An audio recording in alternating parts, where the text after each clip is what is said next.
بسم اللہ الرحمن الرحیم۔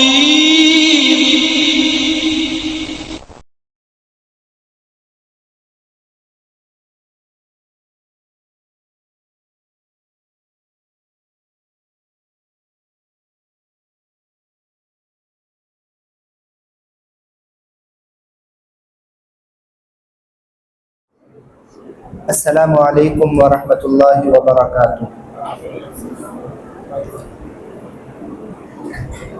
الحمد للہ رب العالمین والصلاة والسلام علی رسولہ الکریم، اما بعد فاعوذ باللہ من الشیطان الرجیم، بسم اللہ الرحمن الرحیم۔ رب اشرح لی صدری ویسر لی امری واحلل عقدۃ من لسانی یفقہوا قولی۔ محترم حاضرین، بزرگوں، بھائیوں، ملت اسلامیہ کی ماؤں اور بہنوں، آج کے اس اجلاس کے اندر جس عنوان پر مجھے آپ لوگوں کو خطاب کرنا ہے، آپ لوگوں سے گفتگو کرنی ہے، وہ عنوان ہے بہنوں کے حقوق۔ یقین جانیے، بہنوں کے حقوق ایک اچھوت عنوان ہے جس پر گفتگو ہوتی نہیں، یا ہوتی بھی ہے تو بہت کم ہوتی ہے۔ اللہ جزائے خیر دے اس مسجد کے امام و خطیب کو، جن کی تائید سے آج کے لیے یہ عنوان منتخب ہوا۔ ہم لوگ عموماً اولاد کے حقوق پر بات کرتے ہیں، بیٹیوں کے حقوق پر بات کرتے ہیں، والدین کے حقوق پر بات کرتے ہیں، شوہر کے حقوق پر بات کرتے ہیں، بیوی کے حقوق پر بات کرتے ہیں، مگر بہن جیسی عظیم ہستی کے حق پر ہم لوگ گفتگو نہیں کرتے۔ تو آج کا عنوان بہنوں کے حقوق ہے۔ سب سے پہلے بہن ہے کیا؟ بہن ہوتی کون ہے؟ بہن کی تعریف میں حافظ ابن حجر رحمہ اللہ، جو صحیح بخاری کی سب سے مشہور شرح فتح الباری کے مؤلف ہے، وہ اپنی بہن کے بارے میں کہتے ہیں وَهِيَ أُمِّي بَعْدَ أُمِّي، میری بڑی بہن میری ماں ہے، میری ماں کے بعد، میری ماں کے بعد میری ماں میری بہن ہے۔ تو یہی بہن ہے، اس سے بہتر تعریف بہن کی کوئی کر ہی نہیں سکتا کہ بہن حقیقی معنوں میں دوسری ماں ہوتی ہے۔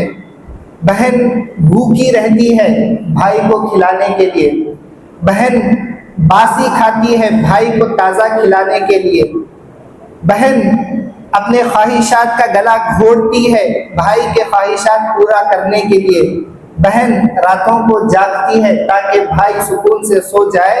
تو بہن یہ دنیا کی عظیم ہستی ہے، بہن ایک ماں ہے۔ بہن کی محبت ایسی ہے، وقت پڑے تو اپنے بھائی کے لیے وہ اپنی جان بھی داؤ پر لگا دے۔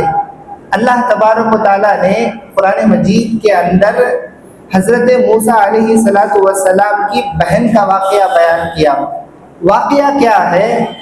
فرعون جو بھی بچہ بنی اسرائیل میں پیدا ہوتا اس کو قتل کر دیا کرتا تھا۔ حضرت موسیٰ علیہ السلام کی پیدائش ہوئی، ماں کو اللہ تبارک و تعالیٰ نے وحی کے ذریعے یہ بتایا کہ تم موسیٰ کو ایک ٹوکری میں ڈال کر ندی میں بہا دینا۔ ماں تھی، اللہ کے حکم کے مطابق موسیٰ علیہ السلام کی پیدائش کے بعد انہوں نے ایک ٹوکری میں موسیٰ علیہ السلام کو ڈال کر پانی میں بہا دیا۔ پھر بھی ماں تھی، بیٹا کہاں جا رہا ہے، اس کا دل میں خوف تھا۔ ماں نے موسیٰ علیہ السلام کی بہن سے کہا وَقَالَتْ لِأُخْتِهِ قُصِّي، اے موسیٰ کی بہن تو اس ٹوکری کے پیچھے پیچھے جانا اور اپنے بھائی کا خیال رکھنا۔ وہ بہن موسیٰ علیہ السلام کے پیچھے پیچھے جانے لگی دریا کے کنارے سے۔ اللہ کا کرنا یہ ہوا کہ فرعون سے بچانے کے لیے یہ تدبیر اپنائی گئی تھی۔ موسیٰ علیہ السلام جا کر پہنچے فرعون کے پاس تیرتے ہوئے۔ فرعون کی بیوی حضرت آسیہ رضی اللہ عنہا نے کہا عسا ان ينفعنا او نتخذه ولدا، اس بچے کو ہم اپنے پاس رکھ لیتے ہیں، بڑا پیارا بچہ ہے، شاید اس سے کوئی فائدہ ہمیں ہو، یا کم از کم ہم اولاد سے محروم ہیں، اس کو اپنی اولاد بنا لیں گے۔ موسیٰ علیہ السلام کے گھر میں فرعون کے گھر میں حضرت موسیٰ علیہ السلام پہنچے۔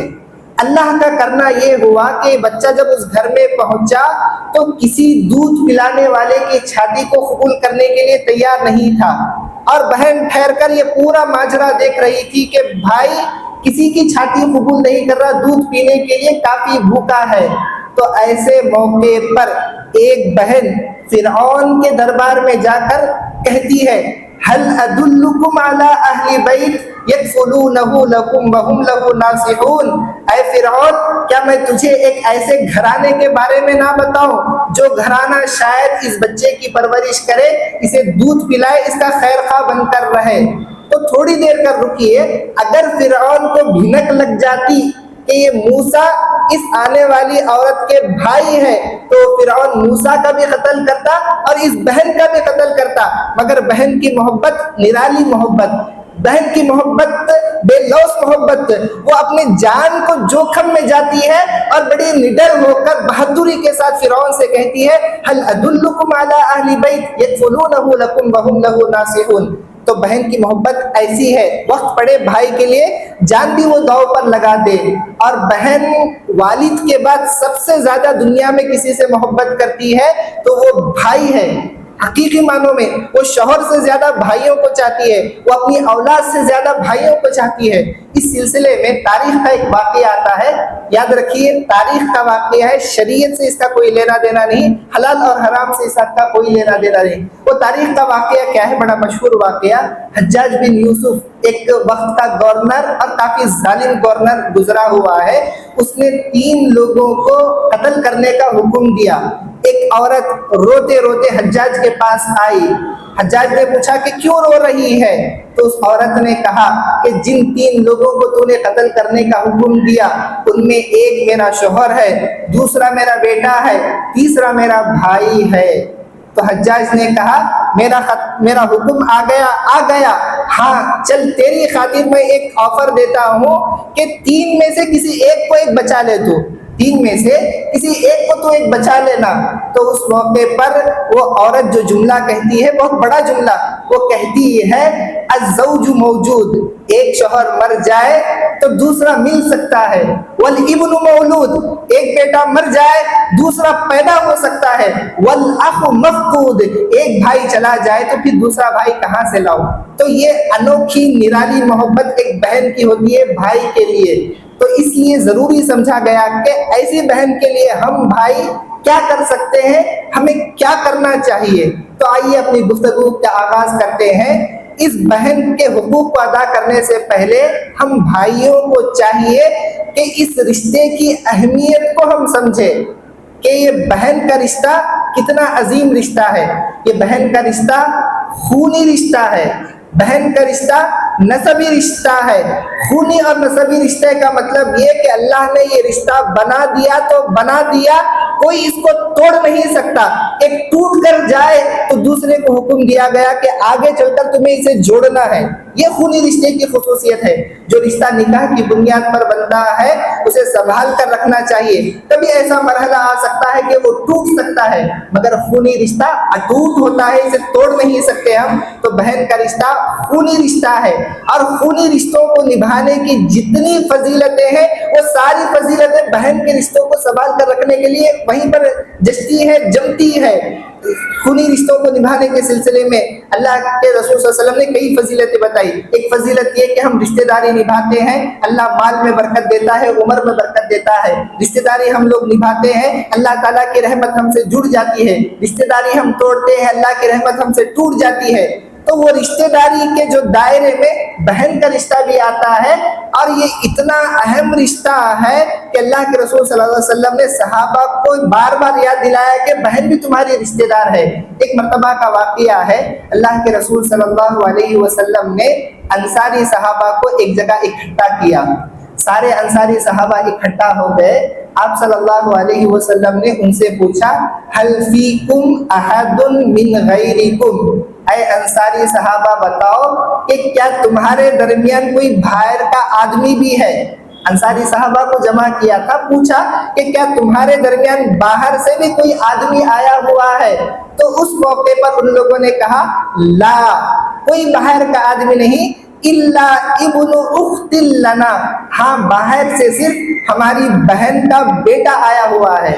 بہن کے بیٹے کو انصاریوں نے کہا کہ یہ باہر کا آدمی ہے۔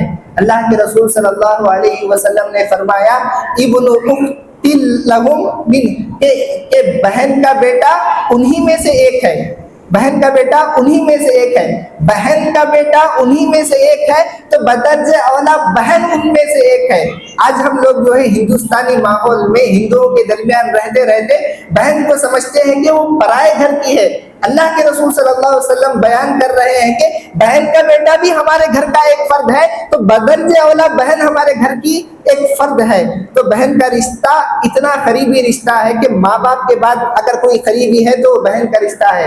اللہ کے رسول صلی اللہ علیہ وسلم ایک حدیث میں فرماتے ہیں ید المعطی العلیٰ، دینے والا ہاتھ اونچا رہتا ہے، دینے والا ہاتھ اونچا رہتا ہے۔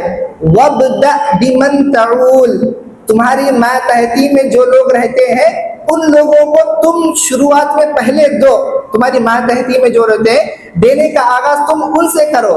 ماتحتی میں کون لوگ ہیں؟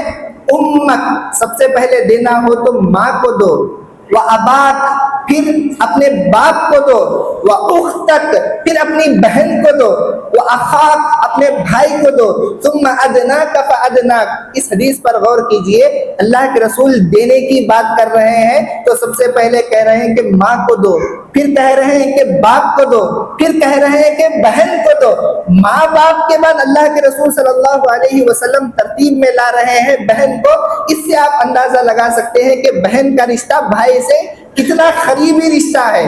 اللہ کے رسول صلی اللہ علیہ وسلم کی زندگی اللہ تعالیٰ کی کیا حکمت تھی پتہ نہیں، آپ کا نہ کوئی بھائی تھا نہ کوئی سگی بہن تھی، ہاں اللہ کے رسول صلی اللہ علیہ وسلم کی رضائی بہنیں تھیں۔ ان رضائی بہنوں میں ایک تھی حضرت شیمہ بنت حارث۔ شیمہ بنت حارث اللہ کے رسول صلی اللہ علیہ وسلم کی رضائی بہن تھی۔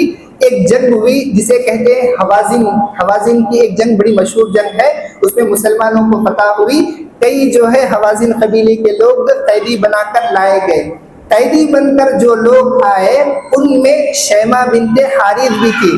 شیمہ بنت حارث نے کہا کہ مجھے آزاد کر دو کیونکہ میں اللہ کے رسول صلی اللہ علیہ وسلم کی بہن ہوں۔ صحابہ تھوڑی دیر کے لیے رک گئے کہ اللہ کے رسول کی بہن یعنی ہماری بہن۔ فوراً شیمہ بنت حارث کو اللہ کے رسول صلی اللہ علیہ وسلم کے پاس پیش کیا گیا۔ اللہ کے رسول صلی اللہ علیہ وسلم نے پوچھا کہ کون ہو؟ انہوں نے کہا میں شیمہ بنت حارث ہوں، مجھے بھی حلیمہ سعدیہ نے دودھ پلایا جس حلیمہ سعدیہ نے تمہیں دودھ پلایا تھا، یعنی تم میرے رضائی بھائی ہو۔ اللہ کے رسول صلی اللہ علیہ وسلم بچپن میں دیکھے تھے، پہچانتے نہیں تھے، فوراً پوچھنے لگے وما علامت ذالک، کیسے میں مان لوں کہ تم میری رضائی بہن ہو؟ جنگ کا ماحول ہے، ہو سکتا ہے کہ کوئی چال چل رہی ہو سکتا ہے کہ بہانہ بنا رہی ہو آزاد کرنے کا، کیسے میں مان لوں کہ تم میری رضائی بہن ہو؟ تو اس وقت شیمہ بنت حارث نے کہا تھا عضضتنیہا فی ظہری وانا متورکتک، کہ تم نے مجھے بچپن میں جب تمہیں میں نے گود میں لیا تھا اس وقت تم نے میرے پیٹھ پر دانت کاٹا تھا، اس کا نشان آج تک موجود ہے۔ اس واقعے کا تذکرہ کرنا تھا کہ اللہ کے رسول صلی اللہ علیہ وسلم کے ذہن کے سامنے ان کا بچپن آ گیا، وہ واقعہ یاد آیا جب ان کی بہن نے انہیں گود لیا تھا، انہوں نے ان کا دانت کترا تھا، تو دانت کترنا اللہ کے رسول کا ان کے لیے رحمت ثابت ہوا۔ آگے چل کر جیسے ہی یہ علامت بتائی، اللہ کے نبی نے اپنی چادر اتاری اور نکال کر جو ہے زمین پر بچھا دیا اور کہا کہ تشریف رکھو۔ بہن بیٹھ گئی۔ پھر اس کے بعد اللہ کے رسول صلی اللہ علیہ وسلم نے کہا اگر تم چاہو اگر تم چاہو میرے پاس رہ سکتی ہو، فَعِنْدِي مُحَبَّبَةٌ مُكَرَّمَةٌ، محبت اور عزت کے ساتھ میں تمہیں اپنے پاس رکھ لوں گا، یا چاہو تو تمہیں اپنی قوم کے پاس بھیج دوں گا۔ شیبہ بنت حارث نے اپنے قوم کے پاس جانے کو پسند کیا، اللہ کے رسول صلی اللہ علیہ وسلم نے کافی تحفے تحائف دے کر انہیں بھیج دیا۔ اس واقعے میں بتانا یہ چاہتا ہوں کہ بہن کے رشتے کو اللہ کے رسول صلی اللہ علیہ وسلم کتنی اہمیت دے رہے ہیں۔ بہن سگی بہن بھی نہیں، بس اس چھاتی سے اس نے دودھ پیا تھا جس چھاتی سے اللہ کے رسول صلی اللہ علیہ وسلم نے دودھ پیا تھا۔ تو رضائی بہن کے باوجود اللہ کے رسول کہہ رہے ہیں کہ چاہو تو میرے پاس ہی رہ لو۔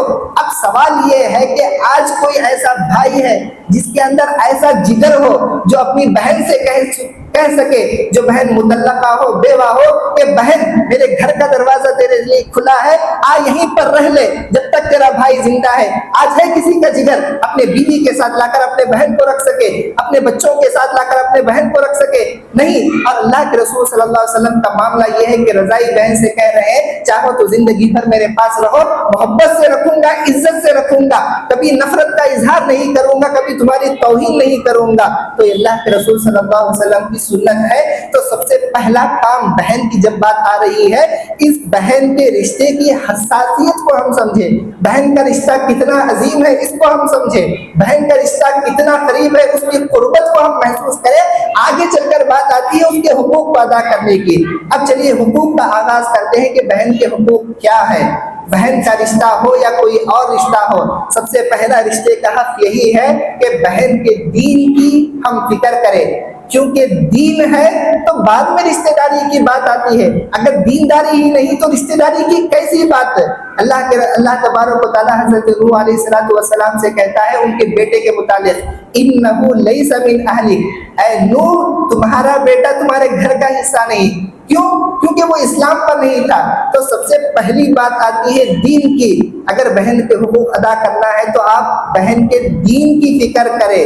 زمانے جاہلیت میں لوگ تھے تو غلط دین پر، مگر اپنے دین کو لے کر اتنے حمیت والے تھے، غیرت والے تھے کہ حضرت عمر رضی اللہ عنہ کے بہنوئی، ایک ہے سعید ابن زید رضی اللہ عنہ، حضرت عمر کے بہنوئی، وہ کہتے ہیں کہ عمر جب ابھی اسلام نہیں لائے تھے اس وقت میں اور عمر کی بہن دونوں اسلام لا چکے تھے۔ وَإِنَّهُ لَمُوثِقِي عَلَى الْإِسْلَامِ، اور عمر کا معاملہ یہ تھا کہ اسلام لانے کی وجہ سے مجھے باندھ کر رکھا کرتے تھے۔ تو غلط پر رہ کر دین کے لیے ایسی حمیت کے بہنوئی کو باندھ کر رکھ رہے ہیں۔ آج ہم حق پر رہ کر اپنے بہن کی دین کی فکر نہ کریں تو کیسا ہمارا حق پر رہنا فائدہ ہوگا؟ آپ توحید پر ہے، کوشش کریں کہ آپ کی بہن بھی توحید پر آ جائے۔ آپ سنت پر چل رہے ہیں، کوشش ہو کہ آپ کی بہن بھی سنت پر آ جائے۔ افسوس یہ ہوتا ہے کہ آج بھائی بہنوں کو کسی طرح نپٹانے کے لیے، شادی کرنے کے لیے غلط ہاتھوں میں دیتے ہیں، ایسے گھرانے میں دیتے ہیں جہاں پر شرک ہو رہا ہے، ایسے گھرانے پر دیتے ہیں جہاں پر بدعت رائج ہے، ایسے گھرانوں پر دیتے ہیں جہاں پر سنت پر عمل کرنے نہیں دیا جاتا۔ تو یہ بہنوں کا حق نہیں ہے۔ بہنوں کا پہلا حق یہ ہے کہ دین کی اس کی فکر کرے، صحیح دین کے لیے کوشاں رہے، اور وقت ضرورت دینی معاملات میں بہنوں کی مدد کرنا چاہیے۔ جیسے حضرت عقبہ بن عامر رضی اللہ عنہ اللہ کے رسول صلی اللہ علیہ وسلم سے آ کر پوچھتے ہیں، اے اللہ کے رسول صلی اللہ علیہ وسلم، میری بہن نے نظر مانی ہے کہ وہ چل کر کعبۃ اللہ جائے گی، میری بہن نے نظر مانی ہے کہ وہ چل کر کعبۃ اللہ جائے گی۔ تو اللہ کے رسول صلی اللہ علیہ وسلم نے کہا کہ اگر تمہاری بہن چل کر تکلیف اٹھا کر کعبۃ اللہ جائے گی، اللہ کو اس سے کیا فائدہ پہنچنے والا؟ کچھ بھی فائدہ پہنچنے والا نہیں، تو کیوں خواہ چل کر جائے گی؟ اس واقعے سے بتانا یہ چاہتا ہوں کہ دین کا مسئلہ بہن کو معلوم کرنا ہے، اور واسطہ کس کا لے رہی ہے؟ بہن بھائی کا لے رہی، بھائی کو بھیج رہی کہ جا کر اس مسئلے میں شریعت کا حکم کیا ہے معلوم کر کے آئے۔ آج بھی عورتوں کے اندر دینی جذبہ ہوتا ہے، مگر عورتوں کی پہنچ علماء تک نہیں ہو سکتی، علماء تک نہیں ہو سکتی، جس کی وجہ سے کئی مسائل میں وہ جہالت کا شکار رہتی ہے۔ تو یہاں پر ایک بھائی ہونے کی حیثیت سے ہم اپنا رول ادا کریں، آگے بڑھے، بہنوں کے جو مسائل ہیں واسطہ بن کر علماء تک آئے، ان کے مسائل کو حل کرنے کی کوشش کریں۔ اسی طرح شریعت کے بعض احکامات ایسے ہیں جن کو ادا کرنے کے لیے محرم کی ضرورت پڑتی ہے، وہاں پر بھی ہم بھائی ہونے کی حیثیت سے دینی معاملے میں بہن کے لیے محرم کا کردار ادا کریں۔ جیسا کہ حضرت عائشہ رضی اللہ عنہا جب حج کے سفر پر گئی ہوئی تھی، حضرت عائشہ رضی اللہ عنہا کو حکم الہی سے حیض ہو گیا، سب لوگوں نے حج بھی کیا، عمرہ بھی کیا، حضرت عائشہ رضی اللہ عنہا نے صرف حج کیا، عمرہ نہیں کیا۔ تو انہوں نے آ کر اللہ کے رسول صلی اللہ علیہ وسلم سے شکایت کی، اعتمرتم ولم اعتمر، تم لوگوں نے عمرہ بھی کیا، میں نے عمرہ نہیں کیا، ایسا کیسا ہو سکتا، میں واپس نہیں جاؤں گی جب تک عمرہ نہ کر لو۔ تو اس موقع پر اللہ کے رسول صلی اللہ علیہ وسلم نے حضرت عائشہ رضی اللہ عنہا کے جو بھائی تھے حضرت عبد الرحمن ابن ابی بکر رضی اللہ عنہ، ان سے کہا، اذهب باختك فاعمرها من التنعیم، جاؤ اپنی بہن کو لے کر جاؤ، انہیں عمرہ کراؤ تنعیم سے۔ تو اس واقعے میں بھائی ایک کردار ادا کر رہا ہے، عمرہ اور حج کا معاملہ ہے۔ ہوتا ہے اکثر گھرانوں میں بہنوں کے شوہر کے اندر یہ خیال نہیں ہوتا، یہ ڈر نہیں ہوتی کہ وہ عمرہ کر سکے، حج کر سکے، بہن اکیلے عمرے پر نہیں جا سکتی، بہن اکیلے حج پر نہیں جا سکتی۔ یہاں پر بھائی کا کردار آنا چاہیے، ہمیں آگے بڑھنا چاہیے، ہم عمرہ کریں اپنے بہن کو لے کر عمرہ کریں، ہم حج کریں اپنے بہن کو لے کر حج کریں۔ تو پہلا حق جو بہن کا ہے وہ یہ کہ بہن کی دینداری کے معاملے میں ہم اس کا سپورٹ کریں، اس کو دین پر چلانے کی ہم لوگ فکر کریں۔ پھر اسی طرح بہنوں کے حقوق میں ایک عظیم حق یہ بھی ہے، اگر باپ کا انتقال ہو جائے تو بھائی اپنے بہنوں کے لیے باپ کی جگہ لے۔ اگر باپ کا انتقال ہو جائے تو بھائی اپنے بہنوں کے لیے باپ کی جگہ لے، وہ کردار ادا کرے بہنوں کے لیے۔ اگر باپ زندہ ہوتا تو جو کردار ادا کرتا وہ بھائیوں کو ادا کرنا چاہیے، اور یقین جانیے بڑی فضیلت والا کام ہے۔ اللہ کے رسول صلی اللہ علیہ وسلم نے فرمایا، من عال ابنتین، جو آدمی دو بیٹیوں کی پرورش کرے، او ثلاث بنات، یا تین بیٹیوں کی پرورش کرے، او اختین، یا دو بہنوں کی پرورش کرے، او ثلاث اخوات، یا تین بہنوں کی پرورش کرے، کب تک پرورش کرے؟ حتی یموتنا، یہاں تک کہ وہ بہنیں، وہ بیٹیاں مر جائے، او یموت عنہن، یہ بھائی اور یا باپ مر جائے، یعنی مرتے دم تک بہنوں کی اور بیٹیوں کی فکر کرے۔ تو اللہ کے نبی صلی اللہ علیہ وسلم کہتے ہیں، انا وہو کہاتین، میں اور وہ اس طرح ہوں گے، واشار باصبعیہ السبابۃ والوسطی، پھر اللہ کے رسول صلی اللہ علیہ وسلم نے اپنی دو انگلیوں کو ملا کر کہا، میں اور وہ آدمی ایسے ہی رہیں گے۔ یہ حدیث کا ایک پہلو بار بار ہمارے سامنے آتا ہے کہ جو دو بہنوں بیٹیوں کی پرورش کرے، تین بیٹیوں کی پرورش کرے، کل قیامت کے دن اللہ کے رسول صلی اللہ علیہ وسلم کی رفاقت میں رہے گا۔ حدیث کا یہ ٹکڑا ہمارے سامنے نہیں آتا کہ دو بہنوں کی پرورش کرے، تین بہنوں کی پرورش کرے، تو اس کے لیے بھی یہ فضیلت ہے۔ باپ موجود نہیں ہے تو بھائی کا یہ فرض ہے کہ وہ باپ کا کردار ادا کرے بہنوں کی زندگی کے اندر۔ اس کے لیے میں تاریخ کا ایک حدیث کا ایک عجیب و غریب واقعہ میں آپ لوگوں کے سامنے بیان کروں۔ ایک عظیم صحابی گزرے ہوئے ہیں، حضرت جابر بن عبداللہ رضی اللہ عنہ۔ جابر بن عبداللہ رضی اللہ عنہ کا معاملہ یہ ہے کہ ان کے والد عبداللہ بن رواحہ رضی اللہ عنہ احد کی جنگ میں شہید ہوئے۔ شہید ہونے سے پہلے جابر کو بلایا اور بلا کر کہا، اے بیٹے، میں کل جنگ کے لیے نکل رہا ہوں اور میں جاتے ہوئے دو چیزوں کی وصیت کر رہا ہوں۔ سب سے پہلے تو وصیت یہ کہ مجھ پر قرض ہے، وہ قرض تم ادا کرنا، اور ساتھ ہی ساتھ میں اپنی 9 بیٹیوں کو چھوڑ کر جا رہا ہوں، ان 9 بیٹیوں کا خیال رکھنا۔ جابر اکیلے بھائی، باپ ذمہ داری دے رہا ہے، ایک تو یہ کہ قرض ادا کرنا ہے، یعنی باپ جاتے ہوئے خود مائنس میں ہے، اور ساتھ ہی ساتھ کہہ رہا ہے کہ 9 بیٹیوں کا بھی خیال رکھنا۔ کتنی بڑی ذمہ داری! اور یہ صحابہ تھے، حضرت جابر بن رضی اللہ عنہ اچھے بیٹے تھے، اچھے انسان تھے، اچھے بھائی تھے، انہوں نے دونوں ذمہ داریاں ادا کی۔ ایک تو باپ کا پورا قرض ادا کیا، مائنس میں تھے تو پورا قرض ادا کیا، اور ساتھ ہی ساتھ اپنی 9 بہنوں کا، 1 نہیں 2 نہیں 3 نہیں، غربت قرض اس کے ساتھ 9 بہنوں کا خیال رکھا۔ خیال رکھنے کے لیے جو بھی قربانی بن سکے، جو بھی اپنے سے بن پڑے، وہ انہوں نے کیا۔ کیا کیا؟ اللہ کے رسول صلی اللہ علیہ وسلم نے حضرت جابر سے پوچھا، ہل نکحت یا جابر، اے جابر کیا تم نے نکاح کر لیا؟ تو جابر نے کہا ہاں اے اللہ کے رسول صلی اللہ علیہ وسلم۔ پھر فوراً اللہ کے رسول صلی اللہ علیہ وسلم نے دوسرا سوال کیا، تزوجت بکرا ام طیبا، تم نے باکرہ نوجوان کنواری عورت سے نکاح کیا یا شادی شدہ جس کا طلاق یا وہ بیوہ ہو چکی تھی بڑی عورت سے نکاح کیا؟ تو جابر بن عبداللہ نے کہا تزوجت طیبا، میں نے ایک بڑی عمر کی شادی شدہ عورت جس کا شوہر نہیں تھا اس کو اپنے نکاح میں لا لیا۔ تو اللہ کے رسول صلی اللہ علیہ وسلم نے کہا اللہ تزوجت بکرن، کیا ہی اچھا ہو جاتا کہ کنواری چھوٹی عمر کی عورت سے تم نکاح کر لیتے، تلاعبها ویلاعبک، وہ عورت تمہارے ساتھ کھیلتی تم اس کے ساتھ کھیلتے، کتنا اچھا لگتا یہ منظر۔ تو جابر بن عبداللہ رضی اللہ عنہ ایک بھائی بن کر نکاح کر رہے ہیں، کہتے ہیں اللہ کے رسول صلی اللہ علیہ وسلم آپ تو جانتے ہیں میرے والد شہید ہو گئے، شہادت کے وقت انہوں نے میرے کندھوں پر 9 بہنوں کی ذمہ داری چھوڑی ہوئی ہے، اگر میں ایک چھوٹی کنواری عورت کو نکاح میں لاتا تو ان 9 بچیوں کے ساتھ گھر میں 10ویں بچی آ جاتی، مگر میں اپنے لیے بیوی نہیں چاہ رہا تھا، میں تو چاہ رہا تھا کہ ان بہنوں کے لیے ایک ماں لاؤں، اور ماں بھی کیسی، امرأۃ تمشطہن وتقوم علیہن، ایسی عورت جو ان بہنوں کے لیے کنگھی کرے، ان کی دیکھ بھال کرے، ان کی تربیت کرے۔ شادی، ایک غریب انسان شادی کر رہا ہے، عموماً جو غربت کا مارا ہوا ہوتا ہے ایک ہی شادی پر اکتفا کرتا ہے۔ شادی کے لیے ایک مرد کے دلوں میں کئی خواب ہوتے ہیں، کئی خواہشات ہوتے ہیں، بہت کچھ سوچ کر رکھا ہوتا ہے، مگر ایک بھائی جہاں پر شوہر بن رہا ہے اس شوہر کے جذبے کو دبا کر بھائی کے جذبے کو تازہ رکھتا ہے، اپنے لیے بیوی نہیں بلکہ بہنوں کے لیے ایک ماں لانے کی فکر کرتا ہے۔